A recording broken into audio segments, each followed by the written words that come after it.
Egunon, buenos días. Mesdames, Messieurs, Monsieur le directeur du Centre mémoriel des victimes du terrorisme de Vitoria-Gasteiz, Madame la représentante de l'ONU,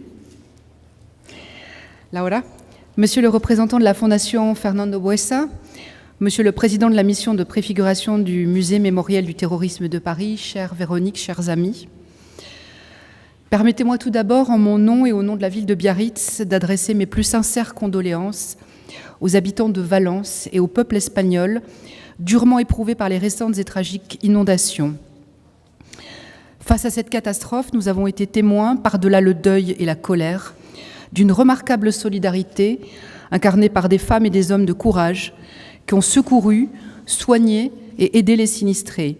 Car lorsque nous sommes frappés par l'injustice, se forme toujours, d'un seul élan, une chaîne fraternelle de soutien et de réconfort. Je tiens ensuite à remercier chaleureusement les institutions espagnoles, françaises et internationales ici présentes pour leur contribution décisive à la réalisation de cette exposition. Le terrorisme, comme les catastrophes naturelles, frappe indistinctement et sans prévenir, mais il naît de l'idéologie de la haine et non des aléas de la nature. Chaque année, des innocents en sont les victimes et leurs cicatrices visibles et invisibles demeurent. Le Pays basque en connaît trop bien le prix. Aujourd'hui, le monde est avant tout la cible du terrorisme djihadiste. En Europe, l'Espagne a été la première touchée il y a 20 ans avec les terribles attentats de Madrid-Atocha. Quant à la France, elle a subi une succession d'attentats particulièrement intenses cette dernière décennie. Mais ces épreuves, loin de nous diviser, renforcent notre attachement à la liberté, à l'humanisme et à la solidarité. Les victimes du terrorisme, au-delà des frontières et des époques, forment une communauté marquée par la douleur, mais rassemblée par l'espoir de la reconstruction. Cette exposition, en rendant hommage aux survivants et aux familles brisées par la violence, rappelle à chacun que parler de son traumatisme est un acte de courage qui éclaire les générations futures sur les dangers du fanatisme. C'est ainsi que le 23 novembre prochain, plusieurs victimes viendront témoigner de leur vécu. Véronique Kaplan, dont le papa a été assassiné, ici même par le GAL. Marta Buesa, fille de Fernando Buesa, décédée dans un attentat à la voiture piégée fomenté par ETA. Et Nicolas Hénin, journaliste enlevé et capturé en Syrie par l'État islamique. Le devoir de mémoire est devenu un droit à la mémoire, essentiel pour garantir aux jeunes générations de ne jamais oublier. C'est ce à quoi s'emploient nos musées. À Vitoria-Gasteiz comme à Paris, ils préservent la mémoire, éveillent les consciences et transmettent les valeurs de liberté et de fraternité qui sont le socle de nos sociétés. C'est ce à quoi nous nous employons également dans notre ville, à Biarritz, au travers des nombreuses activités pédagogiques que nous proposons dans nos écoles à nos enfants. Dans cette période marquée par des conflits et par des actes barbares, affirmons ensemble notre unité et notre détermination à combattre l'obscurantisme, l'endoctrinement et le fanatisme avec les armes du progrès, celles de l'éducation et celles du civisme. Cette exposition contribue à cet engagement et votre présence aujourd'hui en est la preuve. Merci à tous. Je cède la parole à Monsieur Dominguez, directeur du Centre mémorial des victimes du terrorisme. Esquerrik asko. Gracias.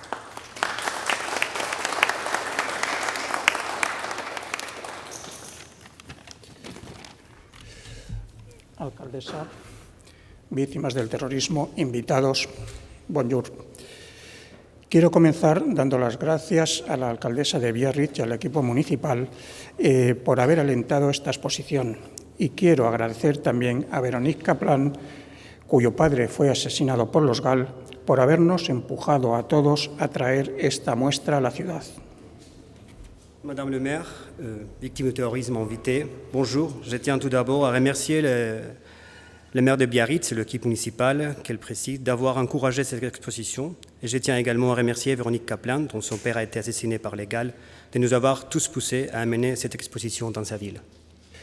Esta exposición es posible gracias a la colaboración del Ayuntamiento, la Oficina contra el Terrorismo de las Naciones Unidas, la Fundación Fernando Buesa, nuestros amigos del Museo Memorial del Terrorismo de París y del Centro Memorial de las Víctimas del Terrorismo. Para el Centro Memorial, que es una fundación pública con sede en Vitoria, es la primera vez que traemos una muestra a Francia tras haber organizado decenas de exposiciones en España. Cette exposition est possible grâce à la collaboration de la mairie, du Bureau antiterroriste des Nations Unies, de la Fondation Fernando Buesa, de nos amis du Musée Mémorial du Terrorisme de Paris et du Centre Mémorial des Victimes du Terrorisme d'Espagne. Pour le Centre Mémorial, qui est une fondation publique basée à Vitoria, c'est la première fois que nous réalisons une exposition en France, après en avoir organisé des dizaines en Espagne. La Mediateca de Biarritz ha abierto sus puertas para que en sus instalaciones podamos recordar y homenajear a víctimas de muchas clases del terrorismo, víctimas de Francia, de España y de otras partes del mundo. Si hay algo que no conoce fronteras es el terrorismo, ni fronteras geográficas ni fronteras ideológicas. Lo hemos visto durante muchos años en esta tierra, donde han operado grupos terroristas a ambos lados de la frontera. La médiathèque de Biarritz a ouvert ses portes pour que, dans ses locaux, nous puissions commémorer et honorer les victimes de nombreux types de terrorisme, victimes de France, d'Espagne et d'autres régions du monde. S'il y a quelque chose qui ne connaît pas de frontières, c'est bien le terrorisme, sans frontières géographiques ni idéologiques. Nous les constatons depuis de nombreuses années dans ces pays où des groupes terroristes opèrent de deux côtés de la frontière. ETA, durante mucho tiempo, se refugió en territorio francés para atentar en suelo español. Eso fue así hasta que los dos países pusieron en marcha unos mecanismos de cooperación ejemplares que hicieron posible la derrota de la banda terrorista. Cabe recordar que la última víctima mortal de ETA fue precisamente un policía francés, el brigadier Jean-Serge Neren, asesinado en 2010. L'ETA entame se réfugier sur le territoire français pour attaquer les sols espagnols, jusqu'à ce que les deux pays mettent en place des mécanismes de coopération exemplaires qui ont rendu possible la défaite du groupe terroriste. Rappelons que la dernière victime mortelle de l'ETA fut justement un policier français, le brigadier Jean-Serge Neren, assassiné en 2010. Otros grupos, como el GAL, con la pretensión ilegítima de castigar a ETA utilizando sus mismos métodos, sembraron de dolor el territorio vasco-francés. Ninguna violencia justifica otra violencia. Ningún proyecto político se puede defender vulnerando los derechos humanos, amenazando a las sociedades y recurriendo al terror para conseguir sus objetivos. D'autres groupes comme le GAL, avec l'intention légitime de punir l'ETA, avec les mêmes méthodes, ont semé la douleur sur le territoire basque français. Aucune violence n'est justifiée une autre violence. Aucun projet politique ne peut pas être défendu en violant les droits de l'homme, en menaçant les sociétés et en recourant à la terror pour atteindre ses objectifs. El recuerdo de las víctimas tiene que ser una potente herramienta para deslegitimar el uso de la violencia con pretensiones políticas. Tiene que servir para que las nuevas generaciones conozcan lo que ha supuesto el terrorismo en nuestros dos países y para que no quede justificación alguna de la violencia. La mémoire de victimes doit être un outil puissant pour délégitimer le recours à la violence à des fins politiques. Il doit servir à ce que les nouvelles générations sachent ce que le terrorisme signifie dans nos deux pays et ce que rien ne justifie la violence. Por eso es importante realizar exposiciones como esta en lugares como la Mediateca, frecuentados por los jóvenes, para que conozcan el daño que provoca el terrorismo a las personas y a la convivencia.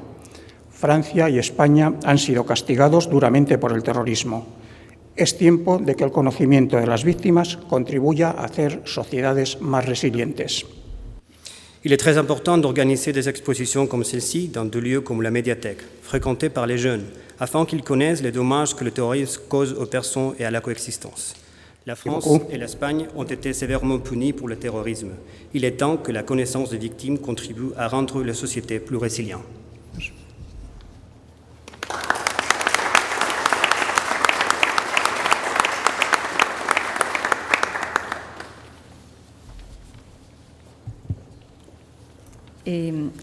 Hola, muy buenos días. Soy Laura, de la Oficina de Naciones Unidas de Lucha contra el Terrorismo. Bonjour, je suis Laura, la responsable du Bureau de lutte contre le terrorisme des Nations Unies. Estimadas autoridades, queridos colegas y amigos, víctimas del terrorismo. Es un verdadero honor estar aquí hoy en Biarritz, inaugurando la exposición Memories, que es una oda y un homenaje a las víctimas del terrorismo. Chères autorités, chers collègues et amis victimes du terrorisme, c'est un véritable honneur d'être ici aujourd'hui à Biarritz pour le vernissage de l'exposition Memory, hommage aux victimes du terrorisme. Quisiera comenzar agradeciendo a la alcaldesa Maider Arostegui y Ana Pitel, la adjunta delegada de Cultura, por su apoyo y por hacer posible la realización de esta importante iniciativa. Je voudrais d'abord remercier le maire Maider Arostegui et Anne Pinatel, délégué adjoint de la culture, pour leur soutien et leur hospitalité dans la réalisation de cette importante initiative. Quería también agradecer muy especialmente a Véronique, que sé que ha jugado un papel crucial en que estemos aquí hoy juntos. Je voudrais aussi remercier Véronique parce qu'il a joué un rôle important dans cette exposition. Esta exhibición ha recorrido 7 ciudades españolas y también ha sido presentada en Nueva York, en la sede de Naciones Unidas, y la hemos también mandado a algunos sitios más lejanos como Nigeria, Abuya. Ahora, al llegar a Francia, reafirmamos nuestro compromiso con la memoria y el reconocimiento de las víctimas como protagonistas esenciales en la lucha por la paz. Cette exposition a parcouru 7 villes espagnoles et a également été présente à New York et récemment à Abuja, en Nigeria, reflétant son impact mondial. Aujourd'hui, de notre arrivée en France, nous réaffirmons notre attachement à la mémoire et à la reconnaissance des victimes comme protagonistes essentiels du combat pour la paix.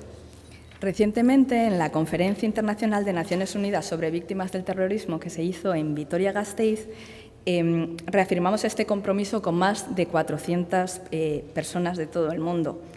Esta exhibición es una extensión de ese compromiso, proporcionando a las víctimas un espacio donde sus historias puedan ser escuchadas en todo el mundo.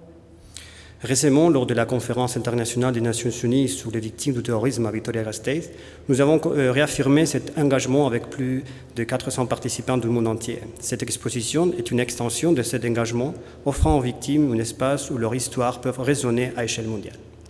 La colaboración con los centros memoriales, como el Centro Memorial de Víctimas del Terrorismo en Vitoria, el Museo Memorial de Terrorismo en Francia y también con la Fundación Buesa, han sido clave en este proyecto.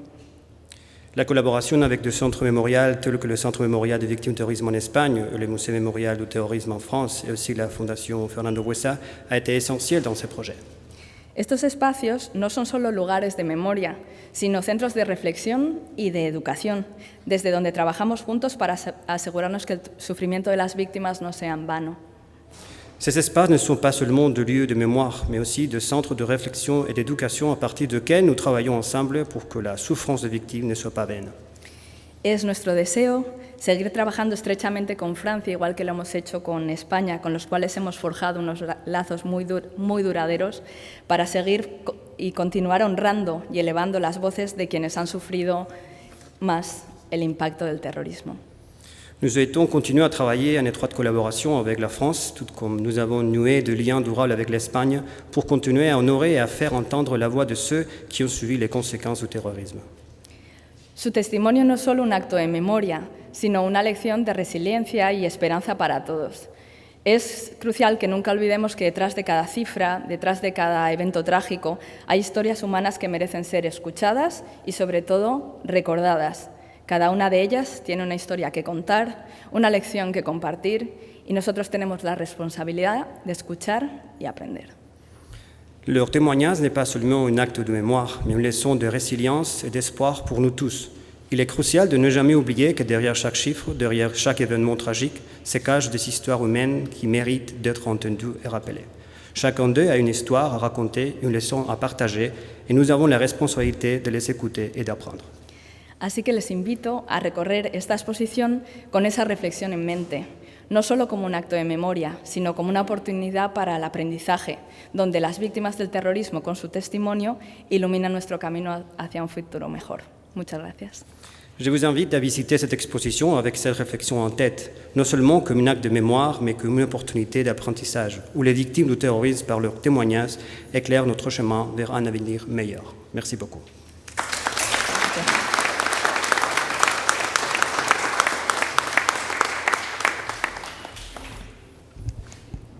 Madame le maire, autorité, invité, victime du terrorisme, eskerrik asko erakusketa honen aurkezpenera etortzeagatik. Au nom de la Fondation Fernando Huesta, c'est un plaisir d'avoir collaboré avec cette exposition ici à Biarritz, avec la mairie de la ville, le 2 Mémorial de France et Espagne et le Bureau de lutte contre le terrorisme des Nations Unies. C'est une exposition créée vers la société, mais avec les voix de victimes. Ça, c'est la clé de l'exposition, montrer qu'est-ce que le terrorisme et ses conséquences à travers les victimes. Et en étant ici, un effort également a été fait pour contextualiser ce que le terrorisme de l'ETA et du GAL ainsi que le djihadisme ont signifié dans ces pays.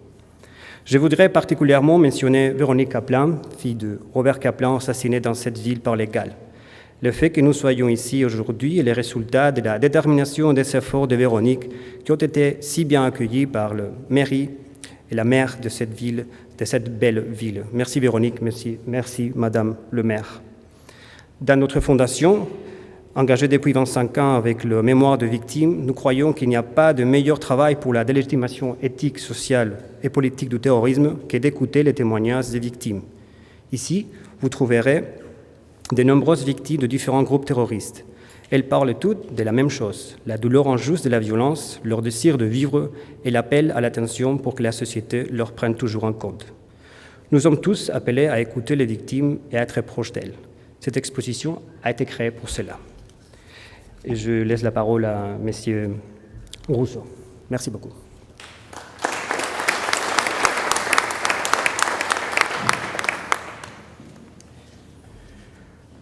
Madame le maire, Madame la représentante du gouvernement espagnol, chers collègues et chers amis, je suis très heureux d'être ici pour participer à cette exposition qui s'inscrit dans le cadre d'une coopération que nous avons depuis maintenant plusieurs années avec le Centre mémorial des victimes du terrorisme de Vitoria. Cette exposition est importante en elle-même, elle est importante pour nous parce que c'est l'occasion de faire connaître un projet qui est encore en gestation. Je préside ce qu'on appelle une mission de préfiguration. Une mission de préfiguration, comme son nom l'indique, essaye d'imaginer ce que pourrait être le futur musée. Ça me permet de dire quelques mots de cette entreprise qui est une des entreprises parmi les 6 entreprises au monde de même nature. Des mémoriaux du terrorisme, il y en a partout. Pourquoi ? Parce que, vous le savez, le terrorisme frappe absolument tous les pays dans le monde entier, quelle que soit la nature des actes qui sont commis. Des musées consacrés à cette façon de faire, à cette manière d'agir, à cette violence politique, il y en a très peu. Il y en a 6 au total dans le monde. Le centre de Vitoria, qui a ouvert il y a quelques années, est très proche de ce point de vue du projet que nous-mêmes nous sommes en train de monter. Ce projet a été initié par le président de la République en 2018, à la suite bien sûr des attentats de 2015 à Paris et des attentats de 2016 à Nice et de toute la série des attentats qui ne cessent de continuer, notamment les attentats djihadistes depuis 2012. Et ce projet a une particularité qui le distingue un peu des autres, c'est que nous avons décidé de faire à la fois un musée et un mémorial, comme à Vitoria.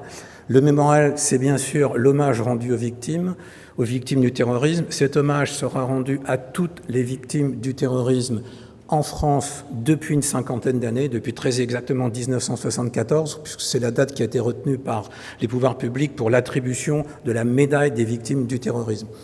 Et c'est également un hommage qui sera rendu à toutes les victimes françaises à l'étranger, ce qui est un point très important qu'il ne faut jamais oublier. Et par ailleurs, nous faisons un musée. Alors la question, c'est pourquoi un musée ? C'est une question qu'on nous a posée presque systématiquement. Quel est l'intérêt d'un musée ? Je vais répondre d'une formule.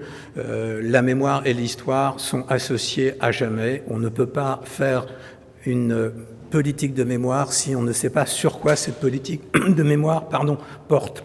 Le propre du musée, c'est de faire connaître ce qu'est le terrorisme, de faire connaître ce qu'est le processus du terrorisme. Ce qu'il a été en France, bien sûr, c'est un musée qui est consacré en grande partie à la situation française. C'est aussi un musée qui est consacré à la situation internationale parce que le terrorisme, quelles que soient les formes du terrorisme que nous avons connues à l'époque contemporaine, elle a toujours eu et elle continue d'avoir une dimension internationale. Et l'une des raisons, et je terminerai là-dessus pour ne pas être trop long, pourquoi faire un musée? Parce qu'un musée, c'est une façon de résister. Alors bien sûr, ce n'est pas un musée qui va arrêter la violence politique, mais la culture, le savoir, la transmission, la pédagogie sont pour nous, et je pense que nous partageons cette valeur, le meilleur moyen de résister à la peur, à la sidération, qui est l'un des objectifs majeurs du terrorisme. Je vous remercie.